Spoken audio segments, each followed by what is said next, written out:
Time to run and have fun in the sun as solar stocks strongly rebound. Just look at what happened. GLJ Research upgraded Sunrun from sell to hold, citing favorable U.S. Treasury guidance for the residential solar sector. The upgrade follows the Treasury Department's release of new guidance that GLJ Research describes as positive news for residential solar companies. The guidance relates to tax credit benefits for residential solar companies, and the firm notes that many industry observers had expected the Trump administration to eliminate a tax credit loophole. The loophole in question allows residential solar companies to claim tax credits for projects several years into the future, with a potential safe harbor cutoff date of August 17, 2025. However, the Trump administration's Treasury Department did the opposite of restricting these tax benefits in its latest guidance. GLJ research analyst Gordon Johnson had previously maintained a sell rating on Sunrun stock before this policy development prompted the upgrade to hold.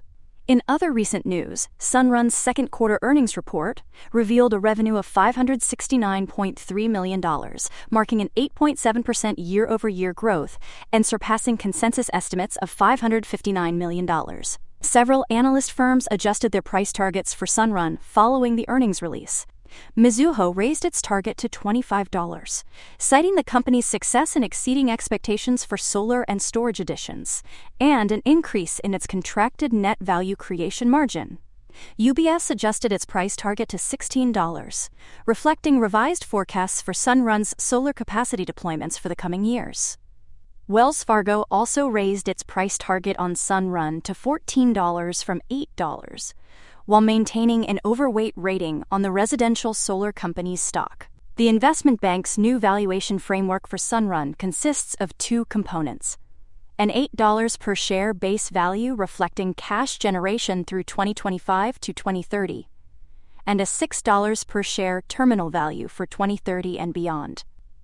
Freedom Broker increased its price target to $14.50, maintaining a hold rating following the earnings release. Despite the positive developments, Sunrun operates with a significant debt burden and faces cash flow challenges. The company's debt-to-equity ratio is 4.84, and it has negative free cash flow in recent quarters. However, Wells Fargo views Sunrun as a top pick in the residential solar space, indicating confidence in the company's business model and growth trajectory. In a broader context, solar stocks have been performing well in 2025, with some of the largest pure-play solar companies seeing significant gains. Goldman Sachs Research projects global solar installations to reach 914 gigawatts in 2030, which would be 57% higher than 2024 levels.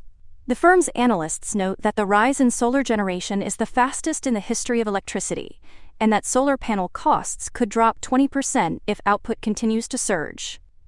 The recent guidance from the U.S. Treasury Department and IRS on clean energy project construction requirements for tax credit qualification has also boosted solar and renewable energy stocks. First Solar, Sunrun, NextEra Energy, Enphase Energy, and Array Technologies all saw significant gains following the release of the guidance. The new guidance eliminates the previously available safe harbor option that allowed developers to qualify for tax credits by investing at least 5% of project costs while delaying physical construction. For more on stocks and crypto, follow Ascencore. See you next time.